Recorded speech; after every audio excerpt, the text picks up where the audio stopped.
찬송가 280장 찬양하시겠습니다. 찬송가 280장입니다.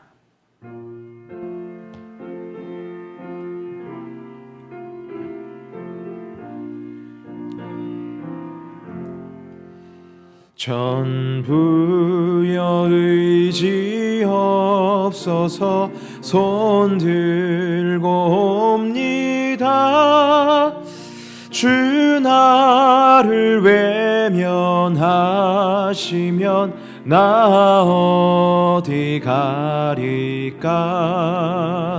내 죄를 씻기 위하여 피 흘려 주시니 곧 되게 하는 마음으로 주 앞에 옵니다. 전부터 계신 주께서 영죽을 죄인을 보혈로 구해 주시니 그 사랑 한없네. 내 죄를 씻기 위하여 피 흘려 주시니 곧 되게 하는 마음으로 주 앞에 옵니다. 나 예수 의지함으로 큰 권능 받아서 주님께 구한 모든 것 늘 얻겠습니다. 내 죄를 씻기 위하여 피 흘려 주시니 곧 되게 하는 마음으로 주 앞에 옵니다. 아멘. 오늘 우리에게 주신 하나님 말씀은 느헤미야 9장 9절에서 18절까지의 말씀입니다. 구약성경 738페이지에 있습니다. 느헤미야 9장 9절에서 18절까지의 말씀 받들어 봉독하겠습니다. 주께서 우리 조상들이 애굽에서 고난받는 것을 감찰하시며 홍해에서 그들의 부르짖음을 들으시고 이적과 기사를 베푸사 바로와 그의 모든 신하와 그의 나라 온 백성을 치셨사오니 이는 그들이 우리의 조상들에게 교만하게 행함을 아셨습니다. 주께서 오늘과 같이 명예를 얻으셨나이다.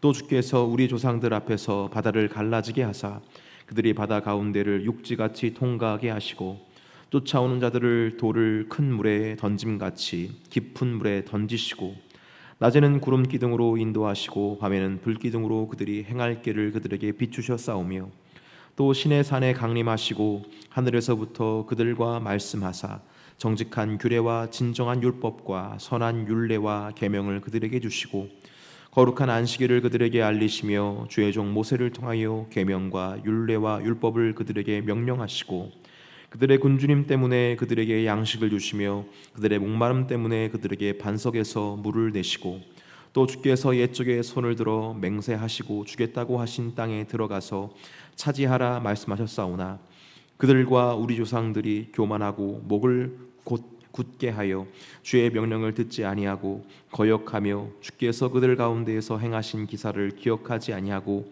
목을 굳게 하며 패역하여 스스로 한 우두머리를 세우고 종되었던 땅으로 돌아가고자 하였나이다.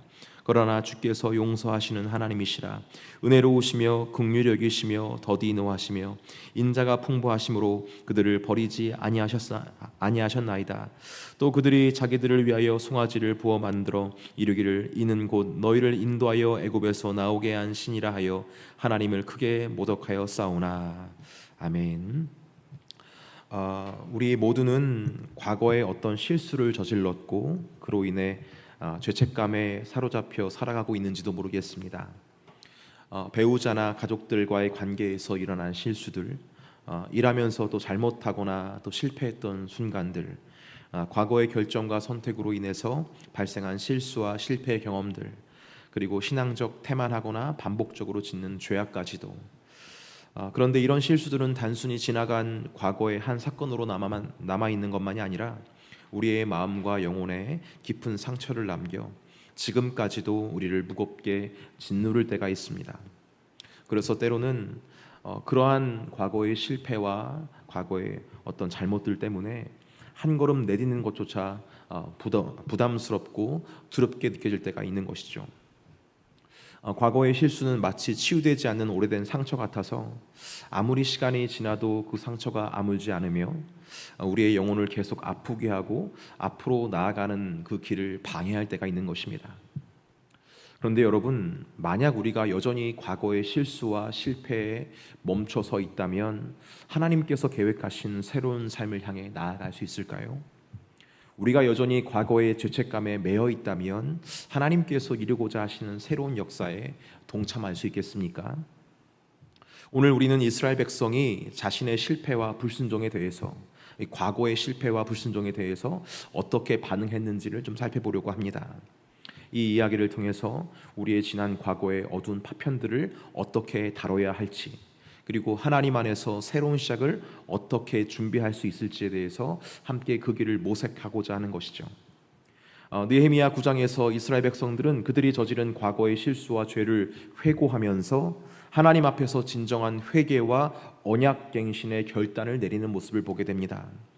마치 무너진 성벽을 재건하는 것처럼 그들은 하나님과의 관계를 새롭게 세워가고 있는 것을 보게 되는 것입니다. 이 과정이 우리에게 아주 깊은 교훈을 주고 있어요. 오늘 우리는 우리 마음속에 남아있는 과거의 실수와 죄책감을 하나님 앞에 내려놓고 그분의 은혜로 새로운 삶을 시작할 수 있는 기회를 오늘 본문을 통해서 발견할 수 있는 것입니다. 하나님께서는 우리를 과거의 무거운 돌덩이 밑에 가둬두신 분이 아니세요. 그 돌덩이를 치워내시고 새로운 생명이 자라나도록 구원하시고 인도하시며 그렇게 이끌어 가시는 사랑의 하나님이심을 오늘 우리가 바라볼 수 있게 되는 것입니다. 오늘 이 새벽에 주님의 사랑 안에 거하시는 계포의 권속들 되시기를 주 예수 그리스도 이름으로 축복합니다. 오늘 말씀을 살펴보기 전에 잠시 이전에 있었던 느헤미야의 말씀들을 다시 한 번 더 정리해 보고자 합니다. 느헤미야 1장에서 7장까지는 느헤미야가 바벨론 포로에서 돌아온 후에 예루살렘 성벽을 재건하는 과정을 기록하고 있습니다. 느헤미야는 외부의 반대와 내부의 어려움에도 불구하고 마침내 성벽을 재건하게 되었죠. 이로써 예루살렘 공동체를 회복하는 이 지도자로서의 역할을 완수하는 모습을 우리가 발견하게 됩니다. 그런데 여러분, 여기서 우리가 알아야 될 것은 이 성벽 재건은 단순히 건물 하나를 뚝딱 세우는 것이 아니라 이스라엘 공동체의 재건과 회복을 상징하는 중요한 사건이었다는 것을 우리가 기억해야 됩니다. 성벽 재건이 완료된 후에 느헤미야 8장에서 에스라는 백성들 앞에서 율법을 낭독합니다. 이 율법 낭독을 통해서 백성들은 하나님 말씀 앞에서 자신의 삶을 돌아보게 되었고 자신들이 지은 죄를 깨닫는 은혜의 순간을 맞이하게 됩니다. 이로써 8장은 신앙 공동체가 말씀 중심으로 다시 세워지는, 재건되는 아주 중요한 장면을 극적으로 보여주는 것이죠. 이러한 과정들을 통해서 이 성벽 재건, 1장부터 7장에 있었던 이 성벽 재건은 그 자체로서 의미가 있다라기보다 하나님 말씀 중심의 공동체 회복을 위한 기틀을 마련하는 과정이었음을 우리가 확인하게 되는 것입니다. 그러니까 느헤미야의 성벽 재건은 단지 성벽이라는 건축물을 지은 것에 의의가 있었던 것이 아니라 궁극적으로 말씀 안에서 하나님 백성으로서의 정체성이 회복되는 어떤 목적 중에 하나였다라는 것을 우리가 알게 되는 것이죠. 그렇다면 오늘 본문인 느헤미야 9장은 무엇을 말하고 있는 것일까요? 이 장에서는 이스라엘 백성이 그들의 과거를 회고하면서 하나님과의 관계를 새롭게 하는 과정을 묘사하고 있습니다. 오늘 본문에서 하나님과의 관계를 새롭게 하는 방법으로 회고라는 방법을 통해 이루어지는 것을 보게 되는 거예요. 여러분, 회고는 그저 과거에 있었던 추억을 떠올리는 것으로 끝내는 것이 아닙니다. 하나님께서 과거에 어떻게 역사하셨는지를 다시 돌아보고 그분의 신실하심을 기억하면서 현재의 믿음을 다지는 중요한 신앙적 행위였다라는 것이죠. 이를 통해서 성도들은 현재 어려움이 있을지라도, 현재 어떤 어려움이 있을지라도 하나님을 신뢰할 수 있는 믿음을 갖게 되는 계기가 됐을 것입니다. 오늘 본문에서는 특별히 5가지 회고가 등장합니다. 먼저 9장 9절에서 10절까지의 회고가 등장하는데, 하나님께서는 이스라엘 백성을 애굽의 압제에서 구원하신 사건을 회고하고 있죠. 하나님께서는 이스라엘 백성들의 고통을 외면하지 않으셨다라고 기록하고 있습니다. 그들의 고난을 세심히 살펴보시고 그들의 부르짖음을 주의 깊게 들으셨다라고 회고를 하고 있어요. 이 구절은 단순히 하나님이 그들의 상황을 알고 계시고 바라보고 계시고 듣기만 하셨다라는 것을 넘어서 그들의 절박한 상황에 대해서 깊은 관심을 가지고 계셨다라는 것을 나타내고 있는 것입니다. 하나님은 그들의 고통을 보시고 가만히 계시지 않으셨어요. 하나님 백성들의 삶에 강력하게 개입하셔서 이스라엘 백성을 애굽의 압제에서 해방시키는 모습을 우리가 보게 됩니다. 이를 통해 이스라엘 백성들은 하나님이 그저 그들의 관찰자가 아니라 고통받는 자들에게 구체적으로 역사하시는 분이시고 그들의 고난 속에서 함께 하시는 분이신 것을 강조하고 있는 것이죠. 이 장면은 우리의 삶 속에서도 마찬가지의 역사를 기대할 수 있는 것입니다. 하나님께서는 우리를 향해 항상 주시하시고 귀 기울이시는 분이심을 우리가 기억할 수 있는 것이죠. 더불어서 그저 하나님은 넉넉히 바라보고만 계시는 분이 아니라 친히 우리 곁에 오셔서 구원의 길을 만들어 가시는 분이심을 우리가 떠올릴 수 있는 계기가 되는 것입니다. 그리고 11절에서 14절에서는 하나님께서 홍해를 가르시고 이스라엘 백성들을 인도하신 사건과 시내산에서 율법을 주신 일을 이렇게 기억하고 있는 것을 보게 됩니다. 홍해를 가르신 사건은 물을 갈랐다는 어떤 기적을 중심으로 이루어지는 것이 아니라 이스라엘 백성들이 새로운 시작을 할 수 있도록 길을 여셨다라는 것에 중점을 두고 우리가 살펴봐야 됩니다. 이스라엘 백성들은 홍해를 건너면서 과거의 노예 생활에서 청산되는 것을 보게 됩니다. 그들을 다시 노예로 잡기 위해서 전차를 타고 달려오는 애굽 사람들을 하나님께서 홍해에 수장시켜 버리셨고, 그렇게 이스라엘 백성들은 하나님 백성으로서 약속의 땅으로 가는 길에 오르게 되는 것입니다. 홍해를 가른 사건은 애굽이 다시 쳐들어오는 길을 바다로 막아버린 사건과 동시에 약속의 땅으로 길을 여시는 새로운 신분으로 나아가는 그 길을 하나님께서 여셨다는 것을 기억하는 것이죠. 그리고 시내산에서 하나님께서 율법을 주신 것은 그들을 단순히 애굽에서 해방된 민족으로서만 여기는 것이 아니라 하나님과의 특별한 관계, 이 언약 백성으로 세우기 위한 결정적인 단계가 드러나는 것입니다. 율법은 그냥 규칙이 아니에요.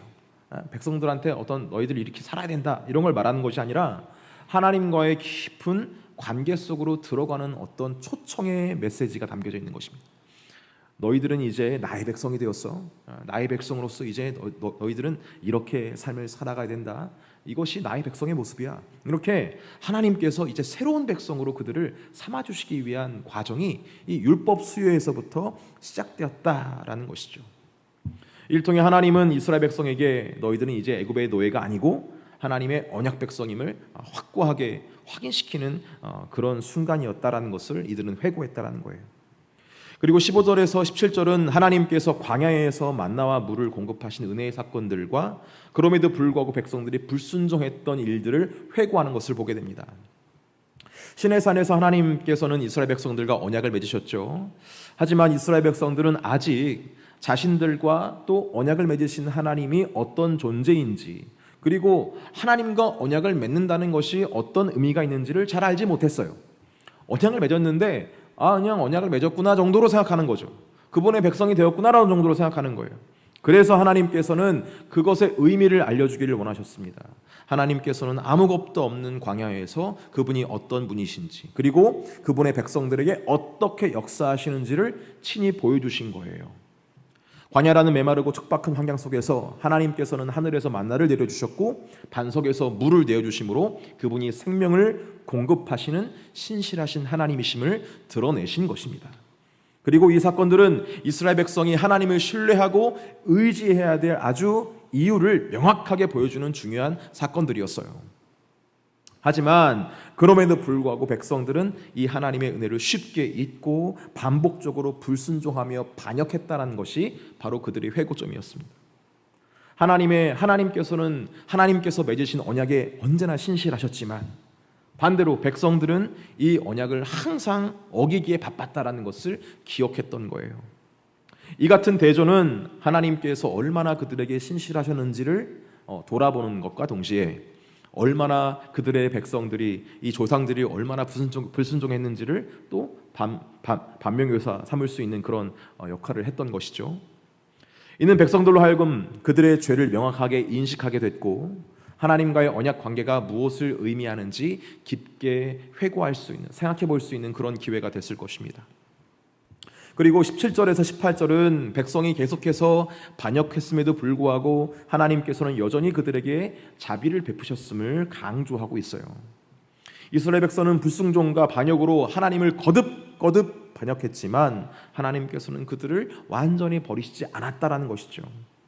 오히려 그들에게 자비와 용서를 베푸시면서 다시 돌아올 수 있는 기회를 주셨다라고 회고하고 있습니다.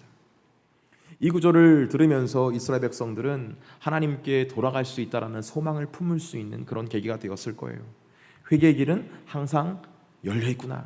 주님께로 돌아가는 길은 항상 열려 있구나. 그런 소망을 발견할 수 있었을 것입니다. 이 같은 말씀들을 들으면서 여러분, 우리도 잠시 이 시간에 좀 회고해 봤으면 좋겠습니다. 우리의 삶에서 하나님께서 베풀어 주신 은혜의 순간들이 어땠는지, 그 은혜의 손길이 여러분들의 삶에서 구체적으로 어떻게 임했는지를 한번 회고해 보실 수 있었으면 좋겠어요. 그리고 그 기억들이 오늘 여러분이 마주한 어려움 속에서 흔들리지 않는 믿음의 기초가 되어줄 수 있는 그런 순간들이 되기를 소망합니다.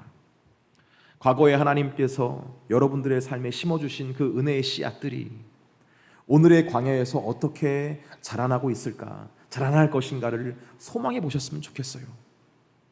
여러분, 그 믿음의 뿌리가 깊이 내려서 오늘의 고난을 견뎌내고 내일을 희망으로, 소망으로 바라볼 수 있는 저와 여러분 되기를 주 예수님의 이름으로 축복합니다. 오늘 본문에서 이스라엘 백성들은 하나님의 성품과 역사에 대해서 7가지로 회고하고 있는 것을 보게 됩니다. 그 7가지 회고점들을 이렇게 한번 얘기해 볼게요. 첫 번째, 그들은 깊이 이해하시며 귀 기울이시는 하나님을 기억하고 있습니다.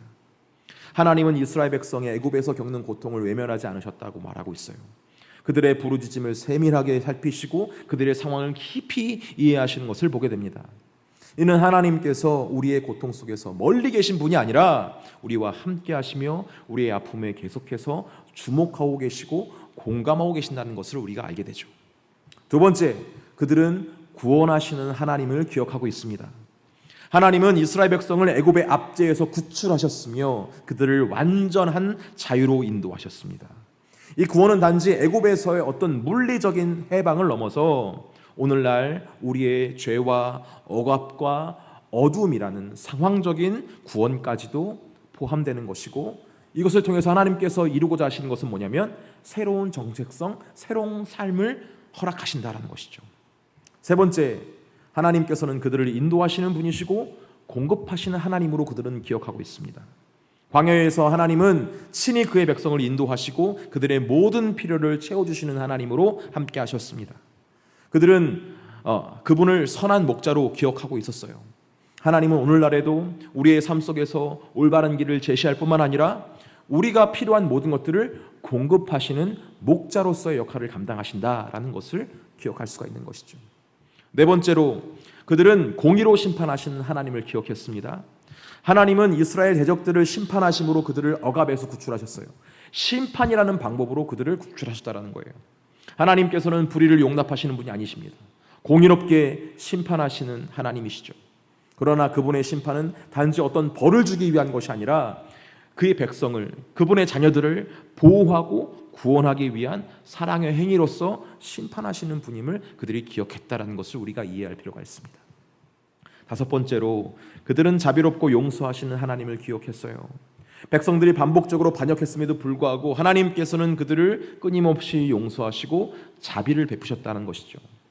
하나님은 죄를 범한 자들에게 돌아올 기회를 주시는 분이시며 회개의 길을 항상 열어두시는 분이시다라는 것입니다. 이는 하나님께서 우리가 실수했을 때에도 포기하지 않으시는 하나님이시라는 것을 알게 하는 대목이에요. 언제나 돌아올 수 있는 길을 마련해 두시는 분임을 우리가 기억해야 될 필요가 있습니다. 여섯 번째로 그들은 신실하신 하나님을 기억했습니다.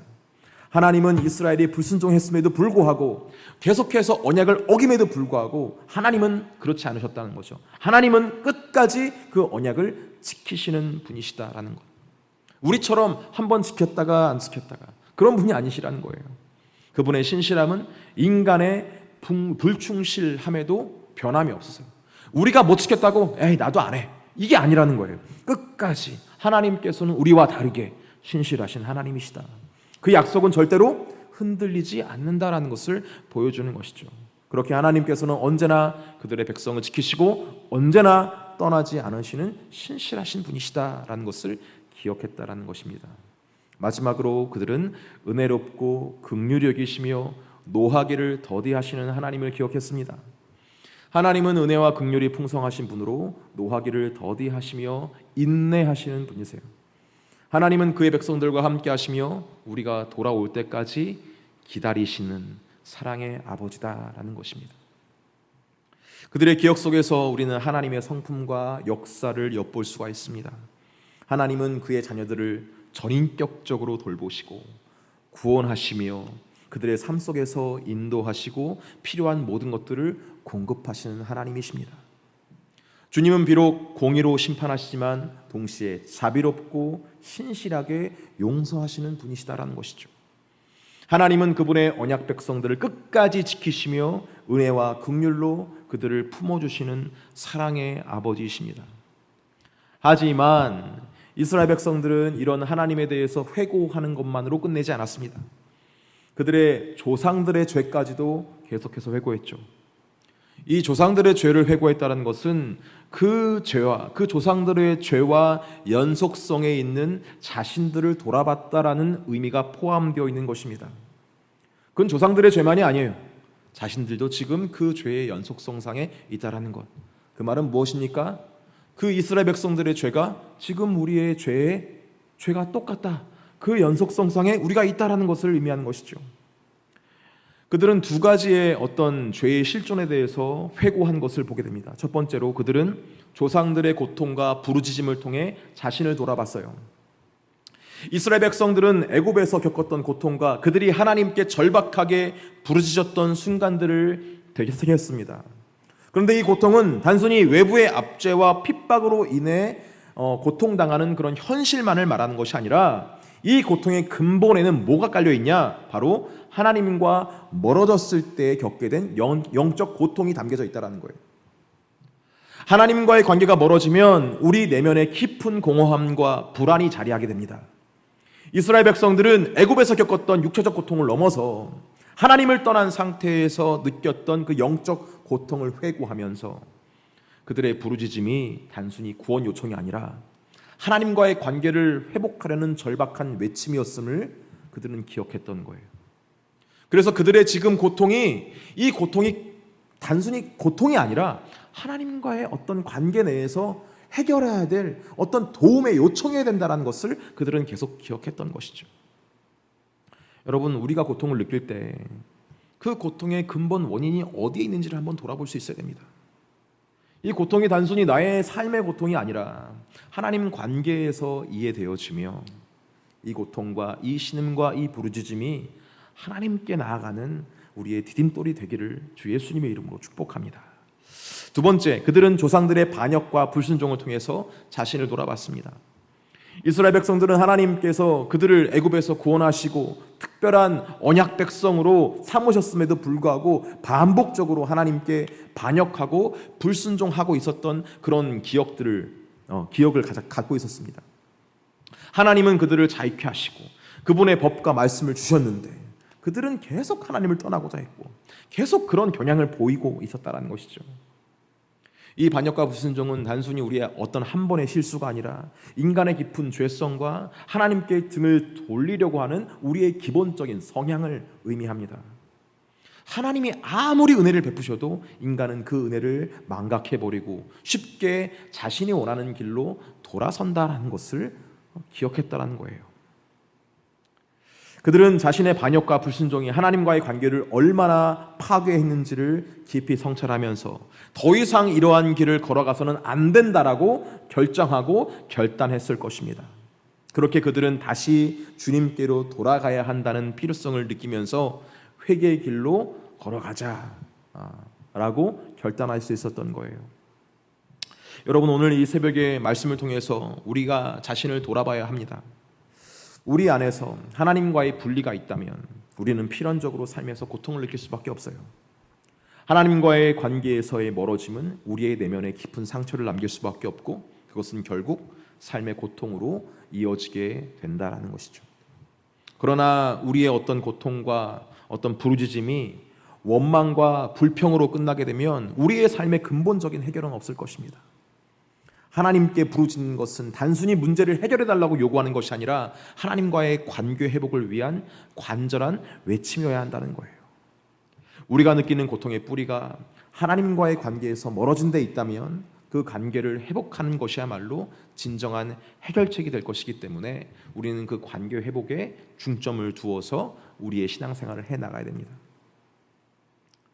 여러분, 오늘 본문에서 이스라엘 백성들은 과거의 실패와 불순종을 회고하면서 하나님 앞에서 새로운 결단을 내리고 있는 것을 보게 됩니다. 그들의 이야기는 우리의 과거 실수와 죄책감 속에서 어떻게 그것을 모면해 가야 되는지, 어떻게 바꿔나가야 되는지를 보여주는 과정으로 우리에게 묵상이 되는 것이죠. 근데 이 말씀 묵상하면서 저는 누가복음 15장에 나오는 탕자의 이야기가 떠올랐습니다.